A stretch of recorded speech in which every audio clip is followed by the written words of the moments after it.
যখন এই পুরস্কার ঘোষণা হলো তখন ওমর বললেন, লাব্বাই, আমি প্রস্তুত। আমি মুহাম্মদের কল্যাণকে তার শরীর থেকে বিচ্ছেদ করে দিব, তাকে জীবনের পরে দুনিয়া থেকে বিদায় করে দিব। এই প্রতিশ্রুতি আর চ্যালেঞ্জ নিয়ে ওমর রাদিয়াল্লাহু তাআলা আনহু ওমর চলতে থাকলেন। যখন উনি আল্লাহ রাসূল সাল্লাল্লাহু আলাইহি ওয়াসাল্লামের সন্ধানে যাচ্ছিলেন, পথিমধ্যে নুআইম ইবনে আব্দুল্লাহ রাদিয়াল্লাহু তাআলা আনহু তিনি দেখলেন ওমর একটা খোলা তরবারি নিয়ে সামনের দিকে এগুচ্ছে, নিশ্চয়ই কাউকে হত্যা করবে। উনি ওমরকে থামিয়ে দিয়ে বললেন, ওমর কোথায় যাচ্ছ? তখন ওমর বলল, আমি মুহাম্মদের শরীর থেকে গর্দানকে বিচ্ছিন্ন করার জন্য যাচ্ছি, আমি মুহাম্মদের কল্যাণ আনার জন্য যাচ্ছি।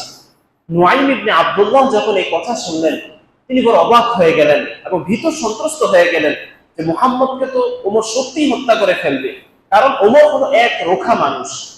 তখন তিনি কথাকে ঘুরানোর উদ্দেশ্যে তিনি বললেন, ওমর, তুমি মুহাম্মদের কল্যাণতে যাচ্ছ, অপরদিকে তোমার বোন এবং তোমার ভগ্নিপতি তারাই তো ইসলাম গ্রহণ করে ফেলেছে। তুমি মুহাম্মদের কল্যাণ আনার আগে তুমি তোমার ঘরে যাও, যে তোমার ভগ্নিপতি এবং তোমার বোনের খোঁজখবর লাগাও। ওমর যখন এই কথা শুনলেন তখন তিনি একেবারে অগ্নিশর্মা হয়ে গেলেন। তিনি চললেন তার ভগ্নিপতির বাসার উদ্দেশ্যে। যখন তিনি ভগ্নিপতির বাসার কাছাকাছি গেলেন, ভিতর থেকে উনি একটা আওয়াজ শুনতে পেলেন, কে যেন কোরআনে কারীম পড়ছে। উনি বাসায় করাঘাত করলেন। করাঘাত করার সাথে সাথে ভিতরে ছিলেন খাব্বাব রাদিয়াল্লাহু তাআলা। তিনি ওমরের ভগ্নিপতি ও তার বোনকে কোরআনে কারীম শিখাচ্ছিলেন। যখন ওমরের আওয়াজ শুনেছেন, খাব্বাব ভয় পেয়ে গেলেন। তিনি সাথে সাথে আত্মরক্ষার জন্য ঘরের এক কোণায় যে লুকিয়ে পড়লেন। ওমরের বোন ফাতেমা দরজা খুলে দিলেন।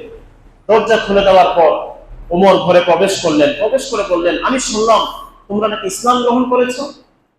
এই প্রশ্ন যখন করেছে ওমর, তখন তার ভগ্নিপতি সাঈদ রাদিয়াল্লাহু তাআলা আনহু তিনি বললেন, যদি তুমি যেই ধর্মের উপর আছো এই ধর্ম ব্যতীত অন্য কোন ধর্ম যদি হক হয়, আগাইরু দীনিকা আলাল হক, তুমি যেই ধর্মের উপর আছো সেই ধর্ম ব্যতীত অন্য কোন ধর্ম যদি হক হয়, সেটা গ্রহণ করা কি আমাদের অপরাধ? এই কথা বলার সাথে সাথে ওমর তো খুব রাগী মানুষ ছিলেন, সেই ভগ্নিপতিকে মারা শুরু করলেন। মারতে মারতে একবার রক্তাক্ত করে ফেললেন। এমন সময় নিজের বোনের সামনে তার স্বামীকে মারছে, বোন এগিয়ে আসলেন সেই ওমরকে এবং ওমরের হাত থেকে তার স্বামীকে বাঁচানোর চেষ্টা করলেন। ওমর তখন এত জোরে তার বোন ফাতেমাকে থাপ্পড় দিল, সাথে সাথে তার গাল ফেটে রক্ত পড়া শুরু হয়ে গেল। যখন বোনের এই রক্তাক্ত চেহারা দেখলেন তখন তার হৃদয়টা একটু নরম হয়ে গেল। আমি কি করছি? আমি আমার আপন বোনের উপর এভাবে করে আঘাত করলাম, তার চেহারাকে রক্তাক্ত করে দিলাম। বোনও অপর দিকে একদম উচ্চ আওয়াজে বলল, আগাইরু দীনিকা আলাল হক আন্নী আশহাদু আল্লা ইলাহা ইল্লাল্লাহ ওয়া আন্না মুহাম্মাদার রাসূলুল্লাহ। আমার ভাই, তুমি শোনো, তোমার ধর্ম ছাড়া অন্য ধর্ম যদি হক হয় আমি এটা গ্রহণ করার জন্য প্রস্তুত, এবং আমি সাক্ষী দিচ্ছি আল্লাহ ছাড়া কোনো মাবুদ নেই, মুহাম্মদই হলো একমাত্র রাসূল। ওমর তো একটু অবাক হয়ে যাচ্ছেন, আমার বোন এত ধারাজপন্থী আমার সামনে ইসলামের প্রকাশ্যতা ঘোষণা করছেন। ওমর বললেন যে, বোন, তুমি কি যেন করছিলা, আমাকে একটু দাও, আমিও পড়ি, আমিও দেখি। তখন বোন ফাতেমা বলল যে, না, এই কোরআন তুমি যদি স্পর্শ করতে চাও তাহলে তোমাকে পবিত্র অবস্থায় স্পর্শ করতে হবে। যাও, আগে ওযু করো, তারপর আসো, তারপর তোমাকে কোরআন দেওয়া হবে পড়ার জন্য, এর আগে কোরআন দেওয়া যাবে না। ওমর গেলেন, গোসল করলেন, তারপর আসলেন। আসার পরে তিনি সেই কোরআন যখন হাতে পেলেন পড়া শুরু করলেন। সেখানে সূরা তাহা এর 10টি আয়াত ছিল। ওমর যখন পড়লেন তার হৃদয় একেবারে বিগলিত হয়ে গেল। ওমর চিন্তা করতে শুরু করলেন, আর কতদিন আমি বিভ্রান্তিতার মধ্যে ঘোরাফেরা করব। এভাবে করে তার মনটা যখন নরম হলো, ওই যে খাব্বাব তিনি নিজেকে রক্ষা করার জন্য লুকিয়েছিলেন, যখন খাব্বাব দেখলেন ওমর শান্ত হয়েছে এবং ইসলামের প্রতি তার হৃদয়টা ঝুঁকেছে, তখন খাব্বাব বের হয়ে আসলেন। এসে বলেন, ওমর, তোমাকে আমি একটা সুসংবাদ দিতে চাই, শোনো। আজ থেকে কয়েকদিন আগে আল্লাহ রাসূল সাল্লাল্লাহু আলাইহি ওয়াসাল্লাম দোয়া করেছিলেন, আল্লাহুম্মা আইজ্জাল ইসলাম আহাব্বা বিহাদাইনির রাজুলাইন ইলাইকা।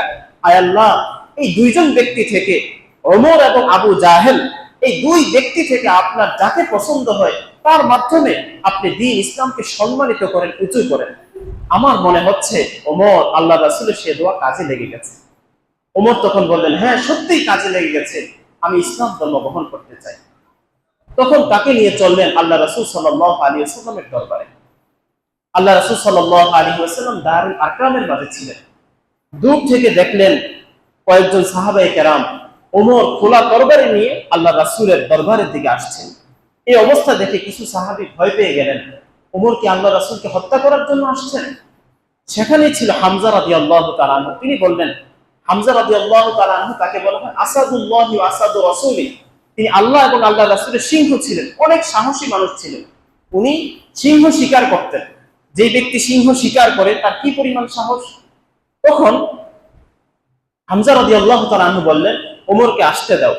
ওমর যদি ইসলাম গ্রহণ করার জন্য আসে, আহলান সাহলান মারহাবান, তাকে সুস্বাগতম, আসো, কোনো সমস্যা নেই। বাকি যদি আল্লাহ রাসূলের কল্যাণ নেওয়ার জন্য আসে, আল্লাহ রাসূলকে হত্যা করার জন্য আসে, ওমর যে তরবারি নিয়ে এসেছে ওই তরবারি দিয়ে তাকে জীবনোত্তরে শেষ করে দেওয়া হবে। ওমর আসলেন। আসার পরে যখন আল্লাহ রাসূল সাল্লাল্লাহু আলাইহি ওয়াসাল্লাম দরবারে উপস্থিত হলেন, আল্লাহ রাসূল ওমরের কাছে গেলেন, যে তার পোশাকে ধরে নাড়া দিলেন, নাড়া দিয়ে বললেন, ওমর, আজও কি তোমার সময় আসেনি আল্লাহর প্রতি ফিরে আসার? আর কতদিন এভাবে করে ঘোরাফেরা করবা? আর কতদিন দিন ইসলামের বিরোধিতা করবা, হক ধর্মের বিরোধিতা করবা? এখনো কি সময় আসে নাই ইসলামের দিকে ফিরে আসা? ওমর তখন বলেন, ইয়া রাসূলুল্লাহ, আমি ইসলাম গ্রহণ করতে চাই, দিন গ্রহণ করতে চাই, আজকে ইসলাম গ্রহণ করার জন্যই আপনার কাছে এসেছি। ইয়া রাসূলুল্লাহ, আপনি আমাকে কালিমা পড়ান, পড়ি আমাকে মুসলমান বানিয়ে দেন। তখন আল্লাহ রাসূল সাল্লাল্লাহু আলাইহি ওয়াসাল্লাম কালিমা পড়িয়ে ওমর রাদিয়াল্লাহু তাআলা আনহুকে মুসলমান বানিয়ে দিলেন। ওমর রাদিয়াল্লাহু তাআলা আনহু খুব সাহসী ছিলেন। যখন ওমর ইসলাম গ্রহণ করেছে, সকল মুসলমানের মনের মধ্যে একটা সাহস এসেছে। তখন সকল মুসলমান মিলে এত জোরে আল্লাহু আকবার বলেছে, যে আল্লাহু আকবারের ধ্বনি একেবারে আশপাশ যারা ছিল সবাই স্পষ্ট শুনতে পেয়েছে। ওরা ভাবলেন হঠাৎ করে কি হয়েছে, মুসলমান এত উচ্চ সুরে আল্লাহু আকবার বলছে। ওমর রাদিয়াল্লাহু তাআলা ইসলাম গ্রহণ করেছেন মাত্র, ইসলাম গ্রহণ করার পরেই এখন আল্লাহ রাসূলকে প্রশ্ন করছেন, ইয়া রাসূলুল্লাহ, আলাসনা আলাল হক, আমরা কি হকের উপর আছি না? আল্লাহ রাসূল বললেন, বাবা, অবশ্যই আমরা হকের উপর আছি। আলাইসু আলাল বাতিল, এই যে মুশরিকরা তারা কি বাতিলের উপর না, অন্যায়ের উপর না? আল্লাহ রাসূল বললেন যে বাবা, অবশ্যই। তখন ওমর বললেন যে, ইয়া রাসূলুল্লাহ, যদি আমরা হকের উপর থাকি আর তারা বাতিলের উপর থাকে, তাহলে আমরা কেন গোপনে কাজ করব? আজকে থেকে ইসলাম হবে প্রকাশ্যে, নামাজ হবে প্রকাশ্যে, সব কিছু হবে প্রকাশ্যে। তখন ওমর আল্লাহ রাসূল সাল্লাল্লাহু আলাইহি ওয়াসাল্লাম আর অন্যান্য মুসলমানদেরকে নিয়ে সোজা চলে গেলেন মক্কা শরীফে। যে সেখানে ঘোষণা দিলেন, কে আছো যে তার মায়ের বুক খালি করতে চাও? কে আছো তার সন্তানকে এতিম করতে চাও? আসো, ইসলামের বিরুদ্ধে কথা বলো, আমি তার কল্লা একেবারে উড়িয়ে দিব, শেষ করে দিব জীবনের তরে। স্পষ্ট ওমর যখন ঘোষণা করেছেন, মুশরিকরা ভয় পেয়ে গিয়েছে। কিছু মুশরিক কান্না শুরু করেছে, হ্যাঁ, ইসলাম তো বিজয় হয়ে গেল। ওমর যেহেতু সেখানে গিয়েছে, ইসলাম তো বিজয় হয়ে গেল, ইসলাম তো বিজয় হয়ে গেল। আমরা বলি ওমরে ফারুক, এই যে ফারুক শব্দটা ব্যবহার করি, এটা হলো সত্য মিথ্যার মধ্যে পার্থক্যকারী। এই যে ওমর রাদিয়াল্লাহু তাআলা সত্য মিথ্যার মধ্যে পার্থক্য করে দিচ্ছেন।